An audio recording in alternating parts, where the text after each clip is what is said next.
Free पढ़ाई में आपका स्वागत है। मैं आज आपके लिए लेकर आया हूँ हिंदू वोकैब का पार्ट 2। अगर आपने पार्ट 1 नहीं देखा है तो नीचे डिस्क्रिप्शन में मैंने प्लेलिस्ट दे दिया, वहाँ से आप पार्ट 1 देख ले। ये वोकैब की हमारी सीरीज़ है, ये डेली अपलोड होती है, तो आप इसको देखें। बीच में थोड़ी प्रॉब्लम हो गई थी, अब से ये डेली अपलोड होगी।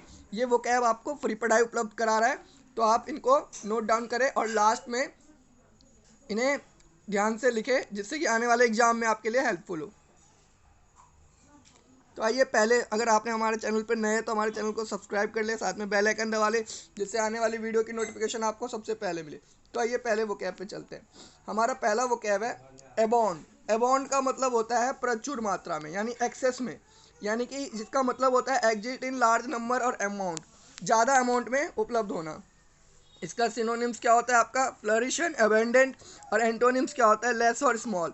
एग्जाम्पल है local beers abound in the neighbourhood pub that is rumour to have some of the best beverage in the world. अगला है आपका, अगला वर्ड है कॉस्टिक। कॉस्टिक का मतलब होता है सख्त, सख्त मतलब स्ट्रॉन्ग। मीनिंग होता है इसका एक्सट्रीमली सरकास्टिक और क्रिटिकल होना। सिनोनिम्स आपके होते हैं मॉर्डेंट और destructive.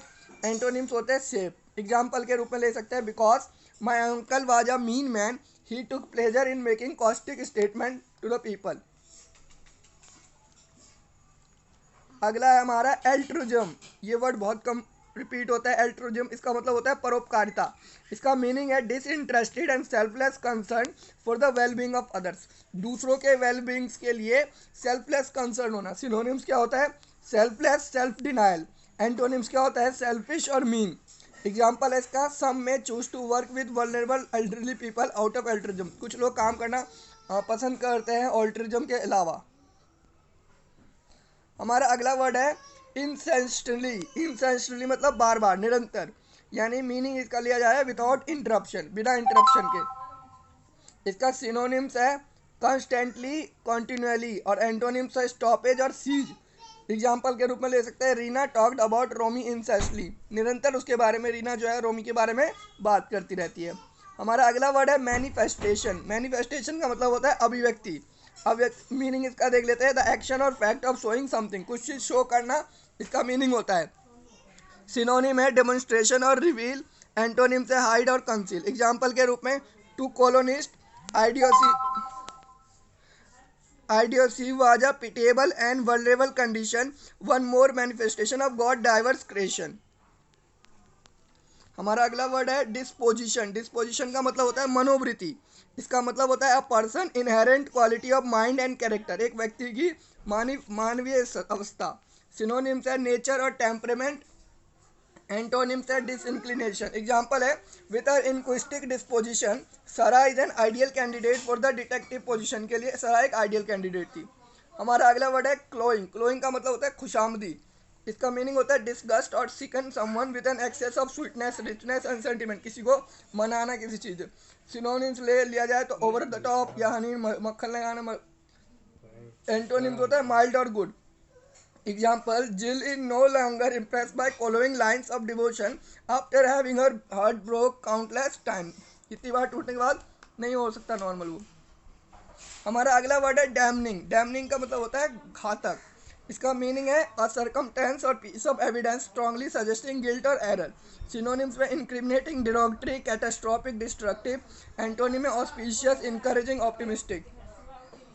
She waved back, wondering how the most damning of them all was also the only who seemed anywhere able to feel sympathy. अगला है एबिट। एबिट एक वर्ब होता है जिसका मतलब होता है उकसाना। इनकरेज और assist someone to do something wrong, कुछ गलत करने के लिए इनकरेज करना। Foment, incite, instigate, provoke. Instigate और प्रोवोक जो है बहुत यूज होता है। एंटोनिम्स है कॉन्स्टेंट, रिस्टेंट, एलाई, सूट। ये इसके एंटोनिम्स है। If you avoid violence in your home, अगर आप बढ़ाते हो, you should not be surprise if your children grow up to be abuser. आपको सरप्राइज नहीं होना चाहिए अगर वो एब्यूजर बन जाए तो।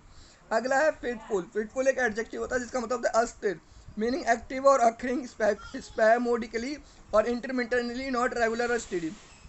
इसके सिनोनिम्स क्या होते हैं intermittent, sporadic, specific, unsteady.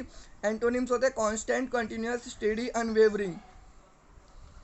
Use ये देख सकते हैं, because the weather has been fitful lately, दिल से we are not sure if our outdoor wedding is going to take place, हमारा आउटडोर वेडिंग होगा या नहीं होगा ये नहीं पता।